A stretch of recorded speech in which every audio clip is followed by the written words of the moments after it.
ఇవాళ Telugu localisation fast గురించి మేము మాట్లాడడానికి ఇక్కడున్నాము. నా పేరు సృజన. తిను నా పేరు రవలి. నా పేరు శివ.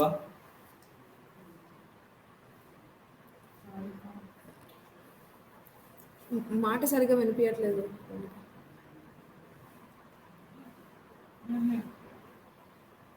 లేదు. ఇప్పుడు వినిపిస్తుందా? వినిపిస్తుంది. యా. సో ఫస్ట్ లోకలైజేషన్ స్థానికరణ గురించి మనం ఒకసారి మొదలుపెట్టే ముందు మన రోజువారీ జీవితంలో టెక్నాలజీ అనేది భాగంగా ఉంది. కానీ టెక్నాలజీ సాఫ్ట్వేర్ రంగంలో వచ్చేటప్పటికి మన మాతృభాషలో లేకపోవడం వల్ల చాలామంది దాన్ని ఉపయోగించుకోలేకపోతున్నారు. ముఖ్యంగా పాఠశాలల్లో ఈ మాతృభాష మాధ్యమంలో చదువుతున్న పిల్లలకి ఈ టెక్నాలజీ అనేది ఒక ఇంకా వాళ్ళకంత అలవాటు కాకపోవడం వల్ల వాళ్ళు దాన్ని ఉపయోగించుకోలేకపోతున్నారు. సో స్థానీకరణ ద్వారా మనం ఈ టెక్నాలజీ అనేది అందరికీ పంచగలుగుతామనే ఉద్దేశం, అందరికీ పంచగలుగుతాం. సో దీని మీద ఒకసారి నేను ముందు డిస్కషన్ స్టార్ట్ చేసి మనం మొదలు పెడితే దాన్ని బట్టి వీ కెన్ గో. తప్పకుండా. ఇక్కడ మనతో పాటు మన ఫ్రెండ్స్ చాలా మంది ఉన్నారు, వాళ్ళు కూడా మాట్లాడతారు. హలో, నమస్తే. నా పేరు రాజశేఖర్. నేను కూడా ఈ చర్చలో పాల్గొంటున్నాను. నమస్తే అండి, నా పేరు రితిక. నేను కూడా ఇప్పుడు చర్చలో పాల్గొంటున్నాను.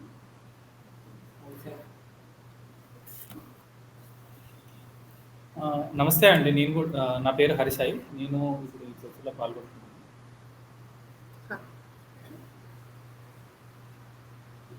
ముందుగా మనం అందరికీ టెక్నాలజీ అందవలసిన ప్రపంచంలో ఉన్నాం. మనం ఇది 21వ శతాబ్దం. ఈ శతాబ్దంలో టెక్నాలజీ అనేది ప్రతి ఒక్కరికి చాలా మామూలు విషయం అయిపోయింది. ఈ మామూలు విషయంలో మనం మన భాషలో ఉండటానికి ప్రాముఖ్యత ఎందుకు ఉందో అనేది మాట్లాడుతున్నాం. రాలిక, ఇప్పుడు మనకి చూస్తే మనం ఫస్ట్ మనం ఆలోచించే విధానం కానీ మనకు ఒక మాట బయటికి రావాలంటే మనం ఆలోచన చేస్తాం. అది వచ్చేది కూడా మనం ఫస్ట్ ఆలోచించుకునేది కూడా మనకి ఏ భాష అయితే మనకు బాగా అలవాటు ఉంటుందో, మనం రోజు వాడుకునే భాషలో ఏదైతే ఉంటుందో దాంట్లో మనం ఆలోచించుకొని మనం బయటకి దాన్ని ఎక్స్ప్రెస్ చేయగలుగుతాం, మనం మాట్లాడగలుగుతాం. సో ఇలాంటి ఉన్న పరిస్థితుల్లో ఇప్పుడు టెక్నాలజీ అనే దాంతో మనం వేరే వాళ్ళతో మాట్లాడాలి అన్నా, వేరే వాళ్ళతో సంభాషణ చెప్పాలన్నా, లేకపోతే వేరే వాళ్ళతో చర్చల వరకు వెళ్ళాలన్నా సరే, ఈ భాష ఎప్పుడైతే కేవలం మన మీద ఎవరైతే రుద్దుతారో, లేకపోతే దీంట్లోనే ఉండాలి, లేకపోతే ఇలానే మాట్లాడినంత కాలం వరకు మన భావాన్ని స్వేచ్ఛగా మనం బయటకు చెప్పలేకపోవచ్చు. సో మాతృభాషలో మనకి ఎవరైతే ఏ భాష అయితే మనకి మాట్లాడడానికి అనుగుణంగా ఉంటుందో, మనం ఎక్కువ వ్యక్తపరచగలుగుతాము, అలాంటి భాషలో మనం సంభాషించుకునేందుకు ఒక ప్లాట్ఫామ్ అనేది ఉండాలి. ఈ టెక్నాలజీలో ప్రస్తుతానికి అది లేకపోవడం వల్ల చాలా మంది దాన్ని ఉపయోగించుకోలేకపోవడం వల్ల ఇంకో వాళ్ళకి ప్రస్తుతం బయట ఈ ప్రస్తుతం ఉన్న పోటీ ప్రపంచంలో వాళ్ళు ముందుకు రాలేకపోతున్నారు. వాళ్ళకంటూ ఉన్న సమస్యలు బయటకు వ్యక్తపరచుకోవాలన్నా సరే ఇది కుదరని పరిస్థితి వచ్చింది. సో దాని మీద మనం ఒకసారి చర్చ ముందుకెళ్తే ఇది ఇంకా బాగుంటుంది. ఇంకెవరైనా పాయింట్స్ యాడ్ చేద్దాం?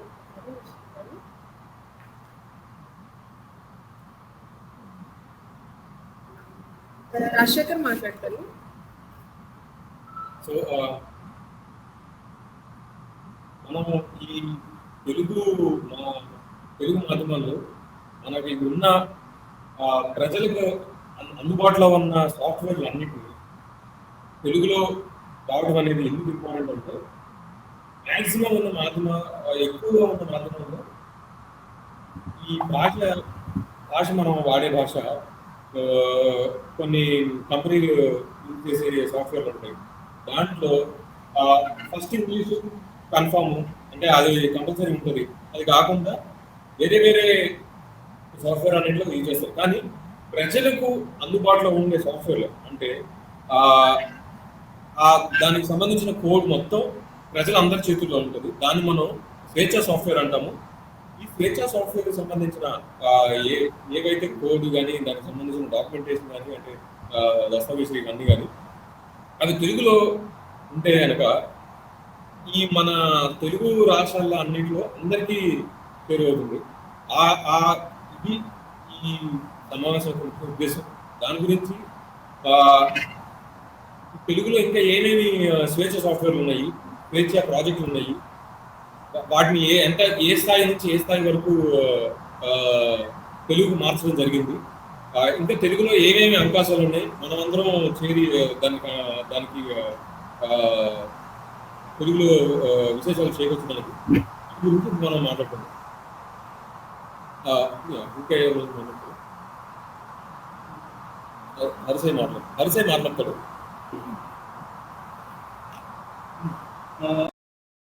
ఇప్పటి వరకు రాజశేఖర్ కొన్ని కొన్నిటిని నేను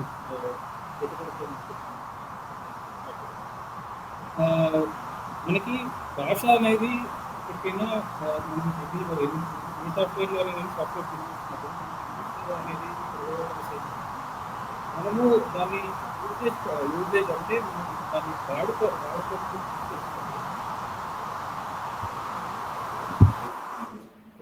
మనం దాన్ని వాడకంలోకి తీసుకొచ్చినప్పుడు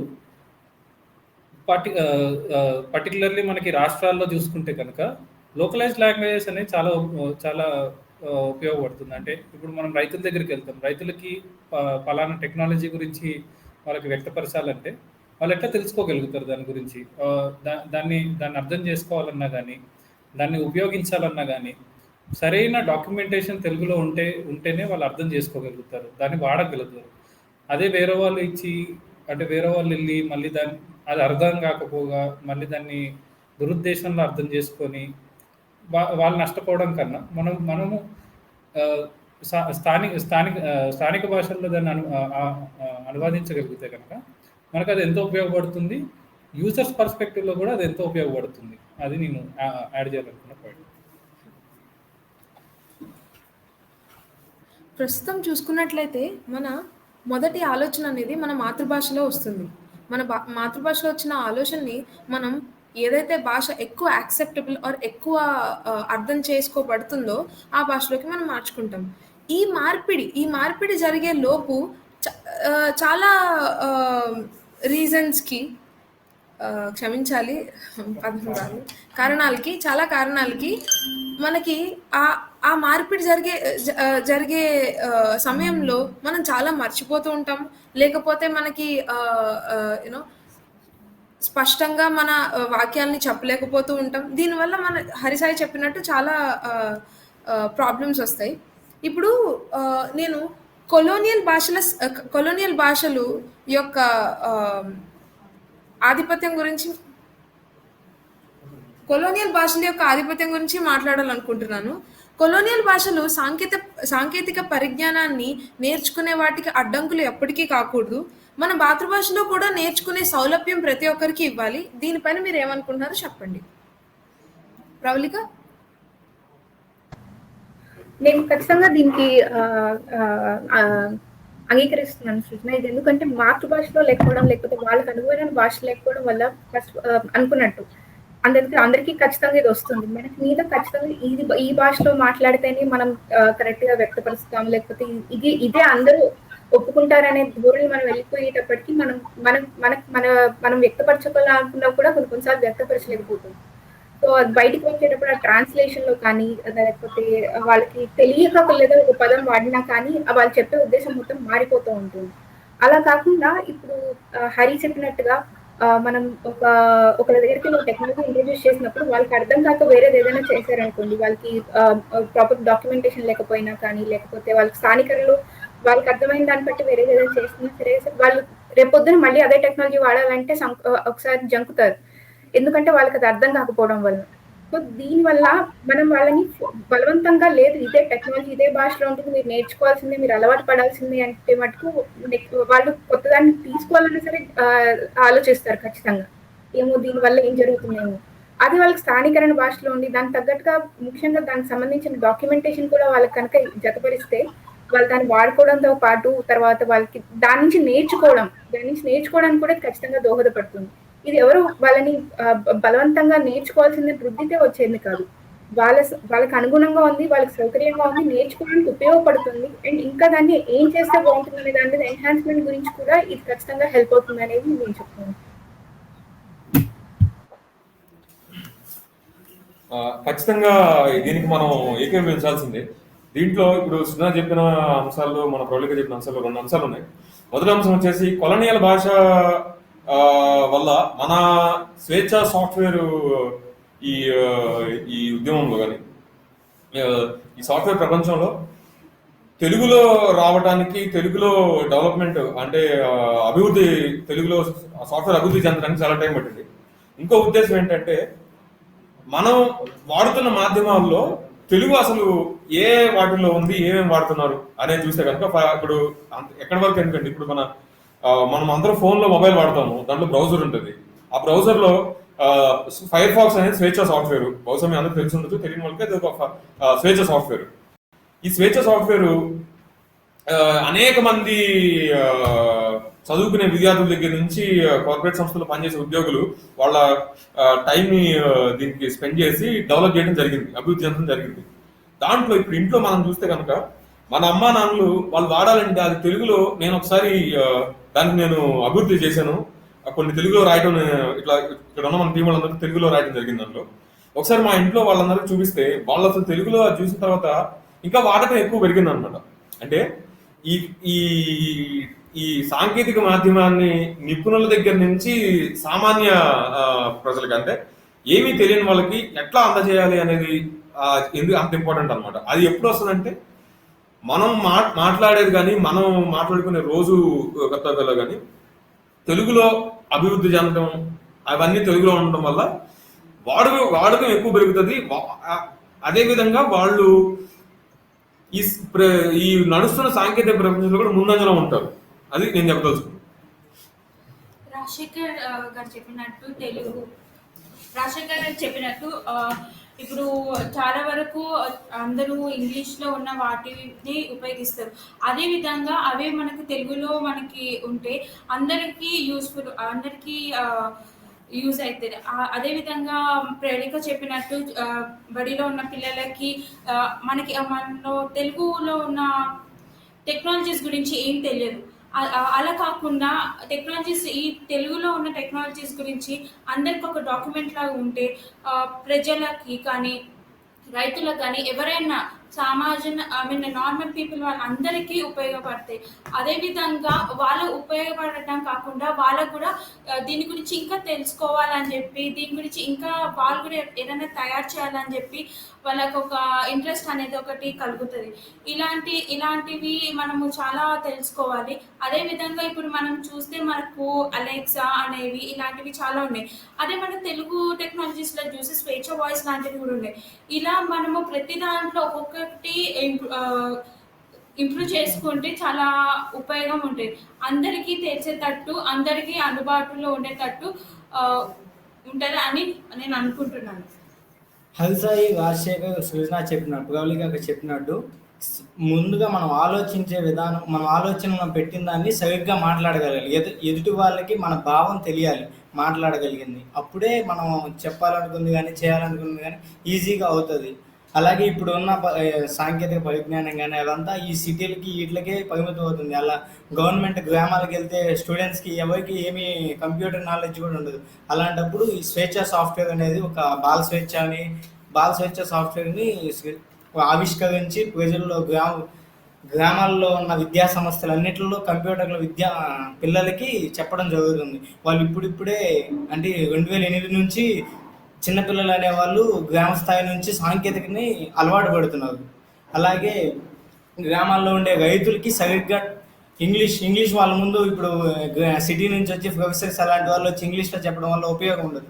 అలాంటి వాళ్ళు తెలుగులో డాక్యుమెంటేషన్ చేసి రైతులకి ఎలా యూజ్ చేయాలి ఏంటి అనేది చెప్తే బాగుంటుంది. ఆ డాక్యుమెంటేషన్ స్థానిక భాష విలువ ఉంటుంది. అలాగే మన భాషను మనం కాపాడుకుంటూ మన భాష అంతరించిపోకుండా ఎప్పటికప్పుడు దాన్ని మెరుగుపరుచుకుంటూ సాఫ్ట్వేర్లో కూడా వచ్చిన వాటిని కొత్తగా తెలుగులో కూడా స్థానికంగా మనం ఎలా చేయాలి ఏంటి అనేది ఎప్పటికప్పుడు రూపం చెందుతూ ఉండాలి. ఇక్కడ నేను ఒక ఉదాహరణ జత కుడుద్దాం అనుకుంటున్నాను. మాది విజయనగరం జిల్లా. మా ఊర్లో మేము ఒక పదార్థం తయారు చేస్తాము, ఆహార పదార్థం, దాన్ని తోప అంటాం. నిజం చెప్పాలంటే దాని ఆంగ్లంలో ఏం చెప్పాలో నాకు అసలు పదం కూడా దొరకలేదు. ఇలానే అసలు చెప్పాలంటే పదం కూడా లేదు. ఇలానే చాలా పదాలకి మనకి ఆంగ్లంలో పదాలు దొరక్క మన కల్చరల్లీ మనం చాలా విషయాలు అంటే మన కల్చరల్లీ మనకి చాలా పద్ధతులు లేకపోతే పని విధాలు లేకపోతే ఆహారం ఇవన్నీ ఉంటాయి. వీటికి పదాలు లేక దాని గురించి మాట్లాడుకోని పరిస్థితుల్లో కూడా మనం ఉన్నాం. ఈ ఈ ఉదాహరణ నేను చెప్దాం అనుకున్నాను. యాహ్! సృజన చెప్పిన దానికి యాడ్ చేస్తూ ఇప్పుడు మన భాషల్లో చాలా యాసలు ఉంటాయి. మెల్లిమెల్లిగా అవన్నీ అంతరించిపోతూ ఉన్నాయి. ఇప్పుడు సృజన చెప్పిన దానికి ఉదాహరణగా ఇవన్నీ మన మన నాలెడ్జ్‌ని కానీ వాటన్నిటిని కూడా ఎలా ఆపేస్తున్నాయనే దానికి ఇప్పుడు తను ఎగ్జాంపుల్‌గా తను చెప్పిన వంటకం గురించి అలానే ఒక పర్టిక్యులర్ ప్రాసెస్ గురించి కానీ ఏదైనా కానీ లేకపోతే ఒక పదం గురించి కానీ దాని బ్యాక్‌గ్రౌండ్ గురించి కానీ మన మాతృభాషలో ఉండుండొచ్చు. దాన్ని మనం బయటకి ఇప్పుడు టెక్నాలజీ ద్వారా మిగతా వాళ్ళకి తెలియాలన్నప్పుడు ఇదే పెట్టాలి లేకపోతే ఇలానే ఉండాలి అని చెప్పని వాళ్ళకి మనం కనుక బలవంతంగా చేస్తే ఆలోచన బయటికి వెళ్ళడానికి కూడా లేదు. కొన్ని అలా అంతరించిపోతూ వస్తున్నా కూడా ఉన్నాయి. మన యాసలు ఒకటి మన ఇది పాతగా ఇంతకుముందు చేసే కొన్ని ప్రాసెస్లు కానీ ఇలాంటివన్నీ కానీ అక్కడ ఆగిపోతున్నాయి. అవన్నీ ముందుకు తీసుకెళ్ళడానికి లేకుండా అంతరించిపోయేదానికి కూడా ఇప్పుడు ప్రస్తుతం ఉన్న పరిస్థితులు ఉన్నాయి. సో దాన్ని అధిగమించుకోవడానికి ఈ స్థానికరణ ద్వారా మన వాళ్ళ దాన్ని ఇంకా పెంపొందించడానికి ఉపయోగపడతాయి. ఇది యాస దాన్ని మనం బతికిద్దాం. దానికి సంబంధించిన లిటరేచర్ ఎవరున్నా సరే మనం దాన్ని ఈ విధంగా ముందుకు తీసుకెళ్దాం. ఈ భాష మాట్లాడే వాళ్ళు ఎంతమంది ఉన్నారు అందరినీ ఒక దగ్గర చేరుద్దాం. దాన్ని ఇంకా తెలుసుకోవాలి దాని గురించి దాన్ని పూర్వత్రాలు అవన్నీ తెలుసుకోవడానికి ఏం చేద్దాం, దాన్ని ముందుకు తీసుకెళ్ళడానికి ఇంకేం చేద్దాం, అంతరించుకోకుండా ఉండడానికి ఏం చేద్దాం అనే చర్చ అవన్నీ కూడా కావాలంటే టెక్నాలజీ ఖచ్చితంగా హెల్ప్ అవ్వాలి. మరి అలాంటి టెక్నాలజీ అందరికీ హెల్ప్ అవ్వాలి. ఇవన్నీ ముందుకు తీసుకెళ్లాలంటే వాళ్ళు మాట్లాడే భాషలో వాళ్ళ స్థానిక భాషలో వాళ్ళకి అర్థమయ్యే భాషలో ఉండాలనేది చాలా చాలా ముఖ్యమైన విషయం ఇది. ఇప్పుడు రవలి మాట్లాడతారు. మనం చూసుకున్నట్టయితే మనం ఏదైనా కూడా ఇతరులతో మాట్లాడటానికి మనం వాడేవి వాట్సాప్, ఫేస్బుక్ ఇవన్నీ ఉన్నాయి. ముందుగా ఇంగ్లీష్ కీబోర్డ్ ఉండేది. ఓన్లీ అంటే టెక్నాలజీ తెలిసిన వారు మాత్రమే వాడగలిగేవారు. ఎప్పుడైతే తెలుగు కీబోర్డ్ అందుబాటులోకి వచ్చిందో ఇండిక్ కీబోర్డ్ అనేది అప్పటి నుండి మన తల్లిదండ్రులు కానీ మన పెద్దవాళ్ళు కానీ వాళ్ళకి వాడడం సులభమయ్యింది. ఇప్పుడు వాళ్ళు ఏదైనా ఇతరులకి చెప్పాలనుకుంటున్నప్పుడు చాలామందికి వాళ్ళ వయసులో ఉన్నప్పుడు ఇంగ్లీష్ చదువుకోవడం కుదరలేక వాళ్ళు తెలుగు చదువుకున్నారు. సో వాళ్ళకి తెలుగు వచ్చినప్పుడు ఇండిక్ కీబోర్డ్ వల్ల దాంట్లో టైప్ చేసి వాళ్ళకి కావాల్సిన ఇతరులకి చెప్పగలుగుతున్నారు. వాళ్ళు కూడా కాంట్రిబ్యూట్ చేస్తున్నారు. మనకి కూడా మన పేరెంట్స్కి మధ్యలో దూరం పెరగకుండా కాపాడుకోగలుగుతున్నాము. వాళ్ళకి మనం తెలుగు దాన్ని పెంచుకుంటూ మనం కూడా వాళ్ళకి ఇంకా టెక్నాలజీ నేర్పించగలుగుతున్నాము. తెలుగులో లోకలైజేషన్ అనేది ప్రతిదీ స్థానికరణలో మనకి మాతృభాషలో అందుబాటులో ఉండడం వలన ఇతరులకి అర్థం చేయించడానికి, అంటే ఎవరికైతే ఇంగ్లీష్ పూర్తిగా రాని వాళ్ళకి మాతృభాష అర్థమయ్యే వాళ్ళకి చెప్తే వాళ్ళకి అర్థమవుతుంది. వాళ్ళు కూడా ఇంకా నేర్చుకోవడానికి ఆసక్తి చూపిస్తారు. ఇప్పుడు మనం టైప్ చేస్తున్నాము అంటే మన యొక్క వాక్యం ఇస్తూ టైప్ చేస్తూ చెప్తున్నాము. ఇక రానున్న రోజులలో ఇది టెక్స్ట్తో కాకుండా వాయిస్ లాగా మనకి అందుబాటులోకి వస్తుంది. సిరి ఇందాక రితికా చెప్పినట్టు సిరి, అలెక్సా అనేవి మనకి ఇప్పుడు తెలిసినవి. మనం మాట్లాడినప్పుడు అది మనకి చెప్తుంది లైక్ దాని రిజల్ట్ ఏంటి అని. అలానే మనం స్థానికరణకి ఆధిపత్యం ఇస్తూ దానికి మనం ప్రాముఖ్యత ఇస్తూ స్వేచ్ఛ వాళ్ళు www.swechha.voice.org అనేది డెవలప్ చేశారు. అందులో మనం తెలుగులో మాట్లాడితే మనకి అది చెప్తుంది ఏం జరుగుతుంది, అది కరెక్ట్గా తీసుకుంటుంది. సో మా కమ్యూనిటీలో ఉన్న వాళ్ళు, మా బృందంలో ఉన్న వాళ్ళు అందరం సహకరిస్తున్నాము దానికి. మేము మా వాయిస్ని, మా వాక్యాన్ని మేము కాంట్రిబ్యూట్ చేస్తున్నాము. అలానే మిగతా మీరు కానీ ఇంకా తెలుగు వచ్చిన వాళ్ళు కాంట్రిబ్యూట్ చేస్తే ఇది చాలా ముందుకు తీసుకెళ్ళగలం. లోకలైజేషన్ని ఓన్లీ మేము తెలుగు గురించి మాట్లాడుతున్నాం, తెలుగు రాష్ట్ర వారికి ఉపయోగపడేలాగా. మిగతా వాళ్ళు కూడా వాళ్ళ మాతృభాషకి సంబంధించినట్టు ఇలాంటి సాఫ్ట్వేర్లు వాళ్ళ యొక్క సమయాన్ని కేటాయించి అభివృద్ధి చేసినట్లయితే ఇక ముందు కూడా మన మాతృభాషని కాపాడుకోగలం. అలానే మన మాతృభాషని మన దేశంలో మిగతా దేశాలకి తెలియజెప్పగలం. ఇక్కడ ఇక్కడ నేను ఇంకొక విషయం జోడిద్దాం అనుకుంటుంది ఏంటి అనంటే, మనకి కమ్యూనికేషన్ ముందు మొత్తం తీసుకుంటే కనుక దాంట్లో ఎక్కువ శాతం టెక్స్ట్ రూపంలో పంపించేవాళ్ళం. అంటే ఇప్పుడు మనం ఎవరికైనా మాట్లాడాలంటే ఉత్తరాలు రాయటం గానీ, టెలిగ్రాములు పంపడం గానీ ఇవన్నీ. తర్వాత మనకి టెక్నాలజీ అభివృద్ధి అయ్యే కొద్దీ మనం టెక్స్ట్ నుంచి వాయిస్‌కి మారాం. ఈ రోజుల్లో వీడియో కాల్ చాలా మామూలు అయిపోయిందనుకోండి. బట్ ప్రస్తుతానికి మాట అంటే వాయిస్ అనేది చాలా పెద్ద విషయం అయిపోయింది. అది నేను తనకి జోడిద్దాం అనుకున్నాను. రాజశేఖర్ మాట్లాడతారు. ఇక్కడ మనం ముఖ్యమైన 3 విషయాలు గమనించాలి. మొదటిది టెక్స్ట్ అంటే రాతపూర్వకమైన భాష నుంచి మాట్లాడపూర్వకమైన అంటే సాంకేతికంగా మనతో మాట్లాడగలిగే సాంకేతికంగా తెలుగు భాషలో వచ్చిన సాంకేతికం గురించి నేను మాట్లాడుతున్నాను. ఇప్పుడు మీకు అలెక్సా, గూగుల్, తర్వాత మీరు యూట్యూబ్లో గూగుల్లో ఇట్లా సెర్చ్ చేసి తెలుగులో మాట్లాడేది చేస్తూ ఉంటారు. ఇక్కడ ముఖ్యంగా గమనించాల్సింది ఏంటంటే గోప్యత అని ఉంటుంది మనకి. ఈ వాడే డేటా అంటే యూట్యూబ్లో కానీ గూగుల్లో కానీ ఎక్సెట్రా ఫేస్బుక్లో కానీ ఎక్కడెక్కడైనా కానీ గోప్యత ఉంటుంది. అంటే మన భాష ఈ ఏవైతే ఈ మాధ్యమాల సాంకేతిక అంటే గూగుల్, ఫేస్బుక్, యూట్యూబ్ వీటిలో ఉన్నాయో మన భాష అక్కడ వెళ్ళి సెర్చ్ చేసి అక్కడ వాళ్ళకి మనం ఇస్తున్నాము. మన భాష వాడుకొని వాళ్ళు ఏం చేస్తారంటే మూడవ పార్టీ కంపెనీలు అంటారు, అంటే అడ్వర్టైజ్మెంట్ కంపెనీలు అంటారు, వాళ్ళకి అమ్ముకుంటారు.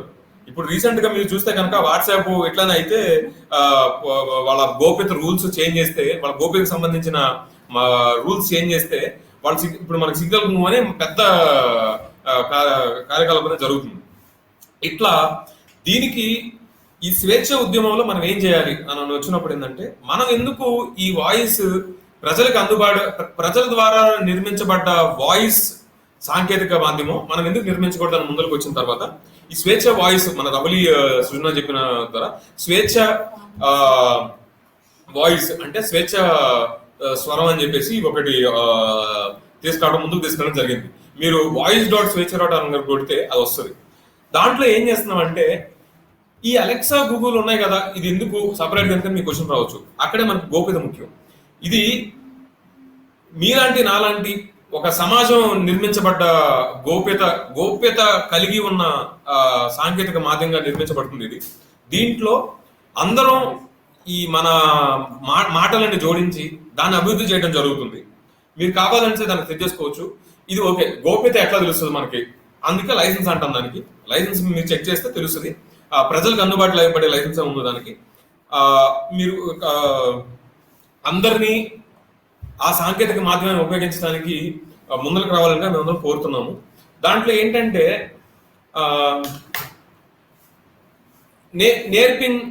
జనగా ఆ సాంకేతిక మాధ్యమం ఎట్లా నడుస్తుంది అంటే మన స్వరం దానికి వినిపిస్తే అది నేర్చుకొని మనకు సంబంధించిన సాంకేతిక దాంట్లో ఏవైతే రూల్స్ పెడతామో అది అట్లా డెవలప్ అయ్యి మనకు నేర్పిస్తుంది, అంటే మనకి చెప్తుంది. అలానే దానికి ఇంకా చాలా ఎక్కువ భాష సంబంధించిన మన తెలుగులో చాలా యాసలు ఉంటాయి. చాలా రాష్ట్రాల్లో జిల్లాలు మారితే జిల్లాలకు ఒక యాస ఉంటుంది. అవన్నీ తెలియాలి, అవన్నీ నేర్పించాలి. ఇంకా తెలుగులో పదాలు ఉంటాయి వేరే అవన్నీ చెప్పాలి. ఇవన్నీ గూగుల్, ఫేస్బుక్, యూట్యూబ్ ఈ గోప్యత నిరాకరించిన సంస్థలన్నీ ఇష్టమొచ్చినట్టు చేస్తే మన ఇష్టమొచ్చిన ఈ డేటాని ఇష్టమొచ్చిన సంస్థలకు అమ్ముతాయి. కానీ ఇది మన కోసం నిర్మించబడుతున్న గోప్యతాకరంగా ఉన్న సాంకేతిక మాధ్యమం కాబట్టి ఇది మనందరం వాడాలని మా స్వేచ్ఛతో అందరినీ కోరుతున్నాము. ఇంకా దీని మీద ఎవరైనా మాట్లాడితే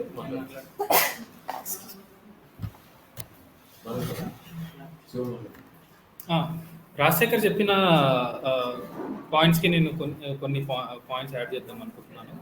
సో మనకి ముఖ్యంగా గోప్యత మరియు విధాన నియమాలు ఉంటాయి.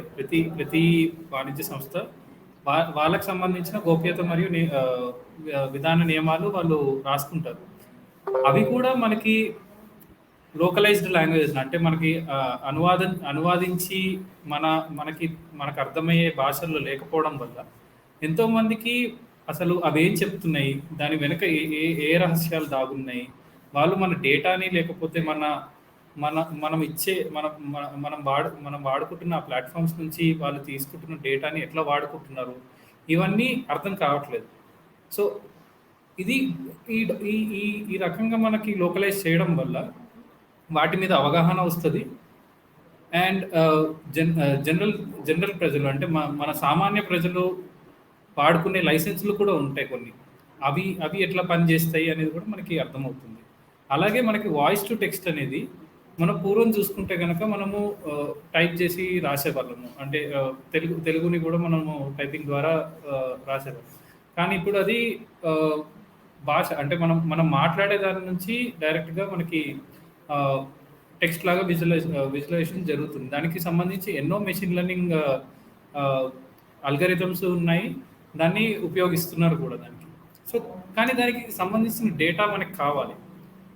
సో ఆ డేటా రావాలి అంటే 2 మార్గాలు ఉన్నాయి. ఒకటి ఏంటంటే మనము ఫ్రీ సాఫ్ట్వేర్ ఫ్రీ సాఫ్ట్వేర్ అనే స్వేచ్ఛా సాఫ్ట్వేర్ అనే లైబ్రరీలు ఉంటాయి కొన్ని, దానికి మనము ట్రైన్ చేయొచ్చు, దాన్ని మనం పబ్లిక్గా వాడుకోవచ్చు ఎక్కడైనా.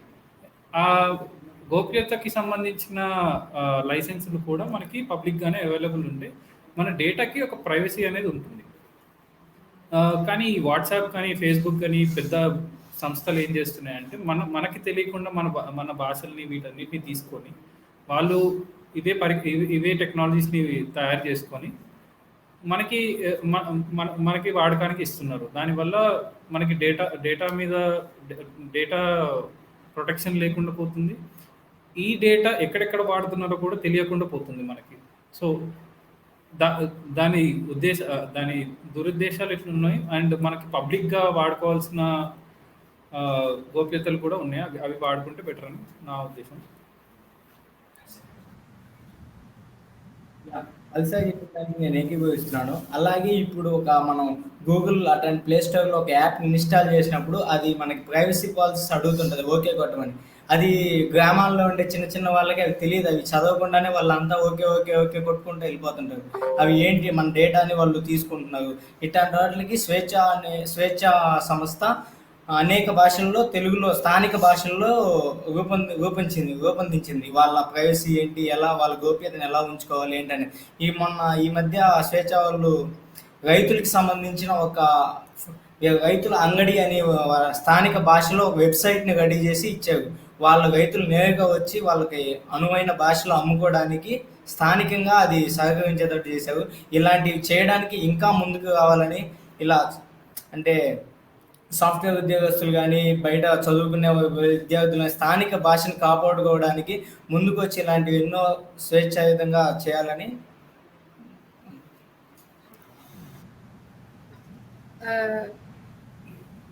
ఇప్పుడు మనం ప్రవళిక గారు తదుపరి వచ్చే టాపిక్ ఇంట్రడ్యూస్ చేస్తుంది. ఇందాక రవళి చెప్పినట్టుగా ఇప్పుడు మన టెక్నాలజీతో మన కంప్యూటర్తో మనం ఇంతకుముందు ఇంటరాక్ట్ అయ్యే విధానం వేరేగా ఉండేది. మనం ఏదైనా టైప్ చేసే వాళ్ళం, దానికి తగ్గట్టుగా మనకి ఏదో రెస్పాన్స్ వచ్చేది. మెల్లిమెల్లిగా కంప్యూటేషన్ అనేది మారుతూ వచ్చింది. అంటే ఇప్పుడు మనం మాట్లాడతాం, దానికి తగ్గట్టుగా మనకి రెస్పాన్స్ వస్తుంది, మనం మాట్లాడినప్పుడు ఇది చేస్తాం. సో ఇది స్థానికంగా ఉండడం వల్ల ఇంకొక అడ్వాంటేజ్ ఏముంటుందంటే మనకి ఇప్పుడు అసలు కాస్ట్లోనే మనకి first time actually visually challenge వాళ్ళ కోసం అని చెప్పని వచ్చిన సాఫ్ట్వేర్స్ అవన్నీ వచ్చినా కానీ సో ఇలాంటి వాళ్ళకి ఇది ఇంకా దోహదపడుతుంది. స్థానికంగా ఉన్న వాళ్ళకి ఇప్పుడు ఖచ్చితంగా ఇప్పుడు ఇంగ్లీష్ నేర్చుకుంటేనే నేను లేదా ఒక స్పెసిఫిక్ లాంగ్వేజ్ నేర్చుకుంటేనే నాకంటూ టెక్నాలజీ ఉంటుంది, నాకంటూ నేను కొంచెం నార్మల్ జీవితం గడపడానికి ఉపయోగపడుతుంది అనే దాన్ని వాళ్ళ మీద రుద్దడం కన్నా స్థానికంగా ఉన్న వాళ్ళు పడుతున్న ఇబ్బందులకు కాను ఒక టెక్నాలజీ అనేది వాళ్ళకి అనుగుణమైన భాషలో ఉంటే అది వాళ్ళకి ఇంకా ముందుకెళ్ళడానికి ఇంకా దోహదపడుతుంది. వాళ్ళు పడుతున్న ఇబ్బందులు చెప్పాలన్నా సరే మాకు ఇది ఉంటే ఇబ్బంది అవుతుంది. మనకి ఇప్పుడు ఎగ్జాంపుల్ లాంగ్వేజ్కే వద్దాము. మన భాష దగ్గరకు వచ్చినప్పుడు మాకు ఈ భాష అర్థం కాక మేము ఇది పొద్దున వాడాలన్నా సరే కుదరదు. మేము భాష అది దానికోసమని ఇప్పుడు మళ్ళీ భాష నేర్చుకోవాలని కష్టం అవుతుంది.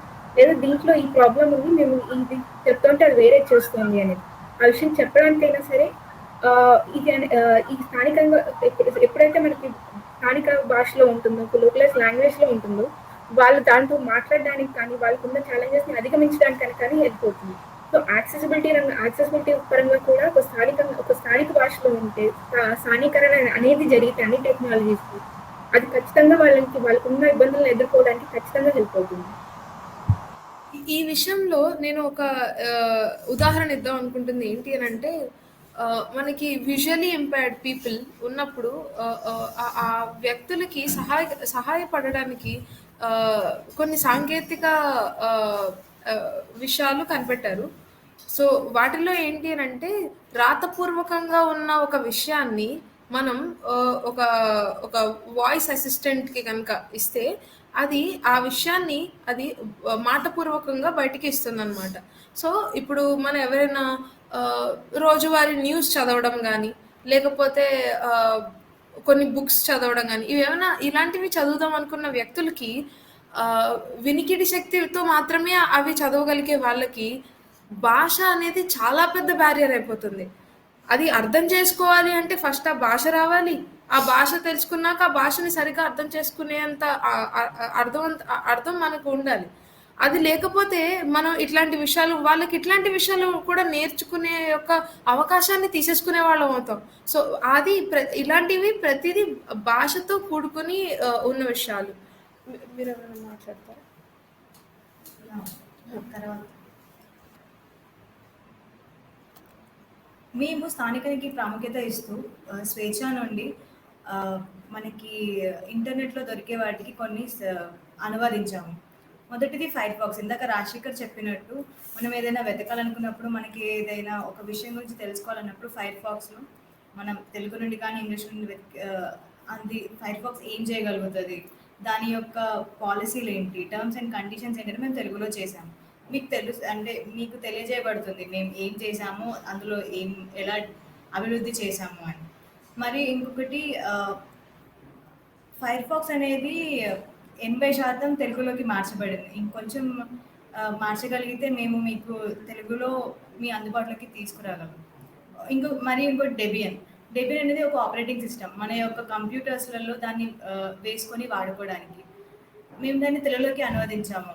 అందులో దాన్ని ఎలా అభివృద్ధి చేశారు, దానికి సహకరించిన వాళ్ళు ఎవరు అనేది, దాంట్లో వాడిన విషయాలు ఏంటి, అందులో వాడిన టెక్నిక్స్ ఏంటి, దాంట్లో అవసరమైన సాఫ్ట్వేర్లు ఏంటి అనే అన్నిటి గురించి మేము తెలుగులో మీకు డాటా అందులో ఉంటుంది. ఈ ఫైర్ ఫాక్స్ లోకలైజేషన్లో ఒక విషయం చెప్పేది ఏంటి అని అంటే, మేము తెలుగు లోకలైజేషన్ ఈవెంట్స్ చేసాం. స్వేచ్ఛలో ఏంటి అని అంటే, సమూహంలో అందరం కలిసి తెలుగు స్ట్రింగ్స్ అనేవి, అంటే ఒక లైన్ని స్ట్రింగ్ అంటాం మనం. ఒక్కొక్క స్ట్రింగ్స్ని తెలుగులోకి మార్చాలి అని చెప్పి అనేక ప్రాజెక్టులు తీసుకుని వాటిని పాంటూన్ అనే టూల్లో ఆ ప్రాజెక్ట్లో ఉన్న ప్రతి ఒక్క లైన్ని పెట్టుకుని ఒక్కొక్క లైన్ని తెలుగులో ఎట్లా మార్చగలుగుతాము అని చెప్పి చేసి ఒక హ్యాకథాన్లో పెట్టుకున్నాము. అది ఎట్లాంటి అంటే, ప్రతి ఒక్కరు పోటాపోటీగా నేను 100 చేశానంటే నువ్వు 200 చేసావు అంటూ పోటాపోటీగా మేము చేసుకున్నాము. ఇది ఆ పోటీతనంతో అది కంప్లీట్ చేయాలని ఎందుకు అనిపించింది అంటే, దీని ప్రాముఖ్యత అనేది మనకు అర్థమైతే కనుక, లోకలైజేషన్ స్థానీకరణ ఎందుకు చేయాలి అనేది మనకు అర్థమైతే కనుక, ఇంకా ఎక్కువ స్థానీకరణకు మనం ఎలా దోహదపడగలం అనేది మనకు తెలుస్తుంది. ఇప్పుడు రాజశేఖర్ మాట్లాడతారు. దీని మీద మనం కొన్ని అంశాలు గమనించాలి. ఈ స్థానికీకరణ సమావేశాలలో భారతదేశం మొత్తంగా చూసుకుంటే కనుక మనది ఒక ఎన్నో భాషల సమూహం మన దేశం. ఈ సమూహంలో ప్రతి స్వేచ్ఛ ప్రాజెక్ట్కి ఈ సమూహంలో ఉన్న అన్ని భాషలకి అనువదించాలి. అన్ని భాషల్లోకి ఇంగ్లీష్లో ఉంటుంది కాబట్టి అన్ని భాషలకు ఇంగ్లీష్ నుంచి అనువదించాలి. ఇప్పుడు ఈ స్వేచ్ఛ ప్రాజెక్టులో అన్ని భాషల్లో ఏ భాష ఏ స్థాయిలో ఒక్కొక్క ఈ స్వేచ్ఛ సాఫ్ట్వేర్లో ఎక్కడెక్కడ వచ్చిందని చూసుకుంటే కనుక, అన్నింటిలో కూడా గత 15 సంవత్సరాల నుంచి చాలా అభివృద్ధి చెందుతూ సామాన్య ప్రజానికానికి చేరువలో, ఇప్పుడు మొబైల్స్, మన సెల్ ఫోన్లో మనం వాడే సాఫ్ట్వేర్లు అన్నింటినీ సామాన్యంగా ఎట్లా వాడుకోవచ్చు అంటే, చూడగానే తెలుగులో ఇది ఒకటి వచ్చింది మనకి, అది ఓపెన్ చేసి ఇది వస్తుంది, సెట్టింగ్స్ తెలుగులో ఉంటాయి. ఇది చాలా వరకే జరిగింది. అయితే ఇప్పుడు మన సృజన రౌలి చెప్తున్నప్పుడు ఏ స్థాయి ఎక్కడి వరకు ఉందంటే, మనం వాడే సెల్ ఫోన్ లో బ్రౌజర్ ఉంది. బ్రౌజర్ లో ఫైర్ ఫాక్స్ అనేది స్వేచ్ఛ సాఫ్ట్వేర్, అందరికి తెలిసిందే అది. ఈ స్వేచ్ఛ సాఫ్ట్వేర్ ఎంతో మంది ప్రపంచంలో ఎంతో మంది దీనికి అనువాదంలో కానీ సాఫ్ట్వేర్ మనకు వాడుకోవడానికి ప్రతి వర్షన్ రిలీజ్ చేసి ప్లే స్టోర్ ఉంటుంది అప్డేట్ చేసుకోవడానికి, లేకపోతే స్వేచ్ఛ సాఫ్ట్వేర్ లాగా ఎఫ్డ్రాయిడర్ ఇంకోటి ఉంటుంది ప్లే స్టోర్ కి కంప్లీట్లీ స్వేచ్ఛ సాఫ్ట్వేర్. ఇది ప్లే స్టోర్ గూగుల్ చేతిలో ఉంటుంది, ఈ ఎఫ్డ్రాయిడ్ అనే స్వేచ్ఛ సాఫ్ట్వేర్ మనందరి చేతుల్లో ఉంటుంది. దాంట్లో కూడా అప్డేట్లు రావటం అనేది ప్రపంచంలో అనేక మంది చేస్తూ ఉంటారు. అయితే తెలుగులో ఈ స్థానికీకరణ సమావేశాలు, స్వేచ్ఛ ఉద్యమంలో ఈ స్వేచ్ఛ సంస్థ ఎన్నో స్థానికీకరణ సమావేశాలు పెట్టింది. ఎంతో మంది పాల్గొన్నారు, ఎంతో మంది అనువాదించారు కూడా. అంటే సాఫ్ట్వేర్లు ఏ అనువాదించారో దాదాపు 98% పూర్తయింది. కొంచెం ఎక్కడో ఒక అంటే వర్షన్ రిలీజ్ అయినప్పుడు కొన్ని స్ట్రింగ్స్ ఉంటాయి, అంటే వాటిని స్ట్రింగ్స్ అంటాం, వాటిని అవి ఇంకా ఆగి ఉన్నాయి, చెయ్యాలి. సో అందరికీ అందుబాటులో ఉంటుంది, అది ఓపెన్ చేసి చూడొచ్చు. అయితే పొద్దున మీరు ఈ రోజు ఈ డెబియన్ కాన్ఫరెన్స్ వస్తే కనుక స్వేచ్ఛ ప్రాజెక్ట్ ముఖ్య ఉద్దేశం పొద్దున స్వేచ్ఛ సంస్థ యొక్క జనరల్ సెక్రటరీ భువన్ కృష్ణ మాట్లాడారు. అసలు స్వేచ్ఛ మనం వాడే ఆపరేటింగ్ అంటే ఇప్పుడు సో మొబైల్ వాడతాం, బ్రౌజర్ ఒకటి, కంప్యూటర్ వాడతాం. కంప్యూటర్ వాడేటప్పుడు ఎన్నో నొక్కుతూ ఉంటాం, ఓపెన్ చేయాలి, అంతా ఇంగ్లీష్లో ఉంటుంది, చాలా కన్ఫ్యూజన్ ఉంటుంది. అదే తెలుగులో ఉంటే ఎక్కువ మందికి రీచ్ అయ్యేది కానీ ఉద్దేశంతో మొదలైందే స్వేచ్ఛ ఆపరేటింగ్ సిస్టమ్. అది డెబియన్ మీద బిల్డ్ అయింది. దాంట్లో మొట్టమొదటిసారిగా తెలుగులో రాయడం అనేది అసలు 10 సంవత్సరాల నుంచి వస్తున్న క్రమంలో తెలుగులో ఫాంట్లు అభివృద్ధి రాయడం అనేది దానికి ముందంజలో ఉంది అప్పుడు స్వేచ్ఛ సంస్థ. ఒకటి ఇప్పుడు ఆపరేటింగ్ సిస్టమ్ ఉంది. ఇంకా ఈ స్వేచ్ఛ సాఫ్ట్వేర్ లో చూసుకుంటూ పోతే కనుక ఏముంటాయి మనకి ఇంకా స్వేచ్ఛ సాఫ్ట్వేర్లు చూసుకుంటే మనకి ఇప్పుడు మనం వాడే మొబైల్ సెల్ ఫోన్లన్నీ గూగుల్ సంస్థ నుంచి వాళ్ళు బయటకు తెచ్చిన సాఫ్ట్వేర్, గూగుల్ సంస్థ నుంచి తెచ్చిన సాఫ్ట్వేర్. అయితే దీనికి కూడా ఆండ్రాయిడ్ కూడా స్వేచ్ఛ సాఫ్ట్వేర్ ఉంది. దాన్నే మనం లీనేజ్ వాయిస్ అంటాం, ఇంకా చాలా ఉన్నాయి లీనేజ్ వాయిస్ అంటాం. ఈ లీనేజ్ వాయిస్ సంబంధించిన ప్రాజెక్ట్ కూడా తెలుగులోకి అనువదించడం జరుగుతుంది. మేము అందరం దానిలో భాగం ఉన్నాం. అసలు మొత్తం ఆపరేటింగ్ సిస్టమ్ మొత్తం తెలుగులోకి అనువదిస్తే కనుక అంటే గోప్యత మన చేతిలో ఉన్న ఆపరేటింగ్ సిస్టమ్, అది గోప్యత మన చేతిలో ఉన్న ఆపరేటింగ్ సిస్టమ్ లీనేజ్ వాయిస్ అంటారు. ఇట్లాంటి గోప్యత మన చేతిలో ఉన్న ఆపరేటింగ్ సిస్టమ్ చాలా ఉంటాయి. గోప్యత గూగుల్ చేతిలో ఉన్నది ఆండ్రాయిడ్ ఆపరేటింగ్ సిస్టమ్. సో ఈ తెలుగు లోకలైజేషన్ స్థాయిలో నేను కొన్ని ప్రాజెక్ట్స్ గురించి మాట్లాడాను. ఇంకా ప్రాజెక్ట్స్ మన సుష్నా రమలి గారు సార్ మాట్లాడతారు. ఇప్పుడు నేను ఫైర్ ఫాక్స్లో మనం ఇంతవరకు మాట్లాడినట్లుగానే వివిధ కమ్యూనిటీస్లో సమూహాల్లో మనం ఇలాగే లోకలైజేషన్ చేసిన సమూహాలను నేను వివరిద్దాం అనుకుంటున్నాను. మొదటిది ఫైర్ ఫాక్స్, మనం దాని గురించి ఆల్రెడీ మాట్లాడేసాము. తర్వాత వచ్చింది డెబియన్లో తెలుగు స్థానీకరణ మనం మొదలుపెట్టాము. మనకి తెలుగులో front page, Debian Telugu front page అనేది మా సభ్యుడు ఒకరు అనువదించారు తెలుగులోకి. అలాగే మన డెబియన్లో కూడా మనం చాలా మందిని రమ్మని హ్యాకథాన్లు పెట్టుకుని మనం లోకలైజ్ చేయాల్సిన అవసరం చాలా ఉంది మనకి. అలాగే gnome community, Libre community and lineage, వీటన్నిటిలో కూడా స్థానీకరణ అనేది చాలా ముఖ్యం. ఇప్పుడు మనం ఒక్కసారి చివరిగా లోకలైజేషన్ అంటే స్థానీకరణ యొక్క ముఖ్య ఉద్దేశం, దాని ముఖ్యంగా ఎందుకు చేయాలన్న విషయం పైన మాట్లాడి దీన్ని ముగిద్దాము. తర్వాత ప్రశ్నలుని సమాధానం చెప్పే విషయం మీద ఉన్నాము. ప్రవళిక, ఒకసారి మీరు మాట్లాడతారా? సో ఇప్పటి వరకు మనం జరిగిన డిస్కషన్ కానీ మనం మాట్లాడుకున్న దాన్ని చర్చ గురించి కానీ ఫైనల్గా ఒకసారి చివరిగా మనతో చెప్పాలంటే స్థానికరణ యొక్క ఇంపార్టెన్స్, స్థానికరణ యొక్క ముఖ్యత. ఎందుకంటే మనం రోజువారీ జీవితంలో వాడుతున్న టెక్నాలజీకి అందరికీ అందుబాటులోకి వెళ్ళాలంటే మీ స్థానికరణ ముఖ్యం. అలాగే మనకున్న వాటిని కాపాడుకోవడానికి వేరే ఖచ్చితంగా మన దాని నుంచి వేరే లాంగ్వేజ్ కానీ వేరే భాషలోకి కానీ వేరే కల్చర్ కానీ పుష్ అనేది రాకూడదు. మనం కొత్తగా నేర్చుకుంటూ ఉండాలి, అట్ ద సేమ్ టైం మనకున్న దాన్ని కూడా మనం కాపాడుకుంటూ ఉండాలి. సో దానికి కూడా స్థానికరణ అనేది ఖచ్చితంగా ఉపయోగపడుతుంది. అండ్ మనం మూవ్ అవుతున్న టెక్నాలజీ వైపుకి మనం స్థానికరణ సైడ్ కూడా మూవ్ అవుతాం. టెక్నాలజీతో పాటు ఇవన్నీ కూడా మూవ్ అవ్వాలంటే మనందరం కూడా దానికి కంట్రిబ్యూట్ చేయాల్సిన అవసరం చాలా ఉంది. ముఖ్యంగా ఇందాక మనం అనుకున్నట్టుగా వాయిస్ వైపు లైక్ శబ్దపరంగా కూడా మనకి ఏమైనా కావాలంటే ఇప్పుడు మనకి టెక్స్ట్ ఇవన్నీ మనం ఆల్రెడీ ఇప్పుడు లోకలైజ్ చేస్తూ ఉన్నాము. ఇందాక అందరూ చెప్పినట్టు స్ట్రింగ్స్ అవన్నీ చేస్తున్నాము. ఇలానే మనకి మనం మాట్లాడుకునేవన్నీ కూడా ఖచ్చితంగా కంట్రిబ్యూషన్ అనేది చాలా అవసరం. ఇవన్నీ కూడా ముందుకు తీసుకెళ్ళడానికి రేపు పొద్దున్న రాత ఒక్కటే కాకుండా మనం దీన్ని ఎలా పలుకుతాం, ఎలా మాట్లాడుతున్నారు, అసలు ఏ యాసలో ఉంది అనే వాటన్నిటి కూడా వాయిస్ అనేది కూడా చాలా హెల్ప్ అవుతుంది. సో అందుకోసం అని చెప్పి దీని గురించి కూడా స్థానికరణ ఆ దిశ వైపు కూడా వెళ్ళడానికి కోసం అని చెప్పి మన అందరి దగ్గర నుంచి ఇది కావాలి.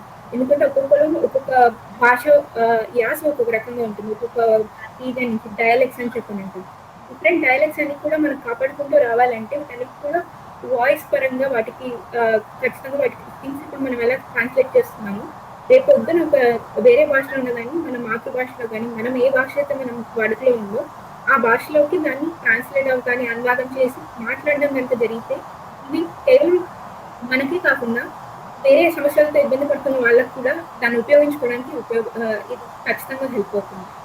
సో ఈ చర్చ ద్వారా ప్రశ్నకి ఎంబ్రేస్ చేసిన ఇప్పుడు మనకి 2 ప్రశ్నలు ఉన్నాయి.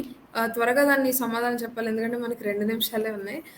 ప్రస్తుతం మొదటి ప్రశ్న, what is the error rate in Telugu localisation? అంటే తెలుగు అనువాదము తెలుగు స్థానీకరణ చేస్తున్నప్పుడు ఎర్రర్స్ అంటే తప్పిదాల రేట్ ఎంత ఉంది అనేది ప్రశ్న. సో ప్రవళిక మీరు మాట్లాడతారా దీని మీద? ఎర్రర్ రేట్ ఎగ్జాక్ట్ గా నాకు ఐడియా లేదు సృష్ణ, బట్ ఖచ్చితంగా కొన్ని పదాలు ఇప్పుడు ఇంగ్లీష్ లో ఉన్నదాన్ని తెలుగులో కన్వర్ట్ చేసినప్పుడు దానికి అంటే యాజ్ ఇట్ ఈస్ ట్రాన్స్లేట్ చేసినప్పుడు ఆ పదానికి ఉండకపోవచ్చు. సో ఎగ్జాంపుల్ కింద మౌస్ పాయింటర్ అన్నాం అనుకోండి, మౌస్ అనేది యాక్చువల్లీ అక్కడ మన తెలుగులో అనువాదం చేసినప్పుడు దాన్ని చుంచు అని కానీ ఎలుక అని కానీ అన్నప్పుడు దానికి ఖచ్చితంగా ఎర్రర్ ఉంటుంది. బట్ వీటన్నిటి కూడా కాషియస్ గా తీసుకుని ఇప్పుడు జరిగిన లోకలైజేషన్స్ కానీ అవన్నీ కూడా మనం చూసుకుంటూ చేస్తూ ఉన్నాం. ఎర్రర్ రేట్ ఆలోచన ఐడియా లేదు. క్షమించండి, రాజు మాట్లాడతారు. మంచి ప్రశ్న ఇది. దీంట్లో ఒక చిన్న ఎగ్జాంపుల్, ఫైర్ ఫాక్స్ మనం వాడే బ్రౌజర్ ని లోకలైజ్ చేస్తున్నప్పుడు కట్టింగ్ ఎడ్జ్ అని ఒక పదం ఉంది, డ్రైవింగ్ ఎడ్జ్, బ్లీడింగ్ ఎడ్జ్, ఇట్లా కొన్ని పదాలు ఉంటాయి. ఇప్పుడు ఈ కట్టింగ్ ఎడ్జ్ అనే పదాన్ని తెలుగులో ఎట్లా రాయాలి?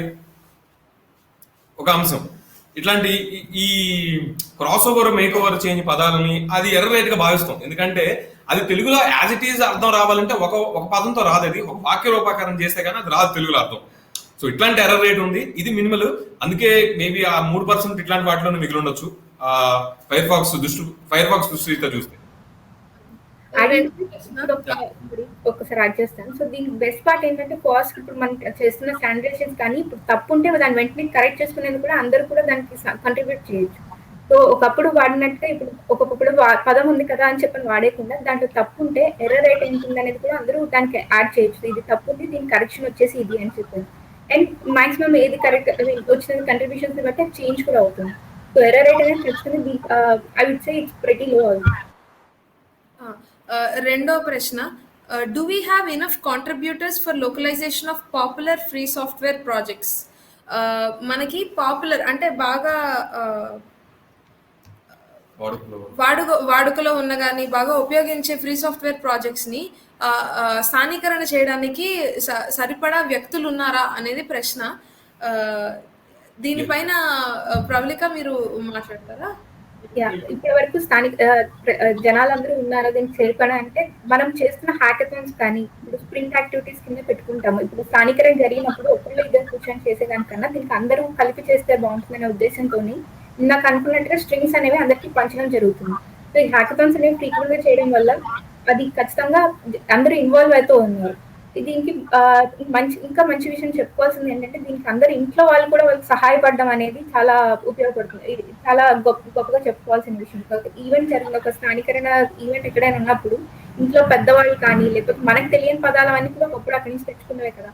సో దీన్ని ఏమంటారు అని చెప్పింది అక్కడి నుంచి కూడా కంట్రిబ్యూషన్స్ ఉంది. బట్ కంట్రిబ్యూషన్స్ ఇంకా జరగాలనేది ఖచ్చితంగా అందరం ఇండివిజువల్స్ కింద మనం కంట్రిబ్యూట్ చేసి డేక్ అట్లీస్ట్ ఫ్యూ వర్డ్స్ ఎక్కడైనా తప్పున్న వాటిని కూడా చేస్తే అది డెఫినెట్ గా హెల్ప్ అవుతుంది.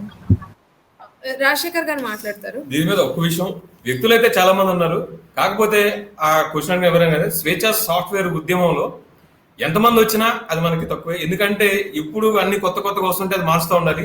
సో వ్యక్తులు ఉన్నారు, ఇంకా వ్యక్తులు కావాలి, ఇంకా అందరం కలుపుకొని ముందుకు వెళ్ళాలి. సో దాంతో ఆ క్వశ్చన్కి అయితే సమాధానం అది.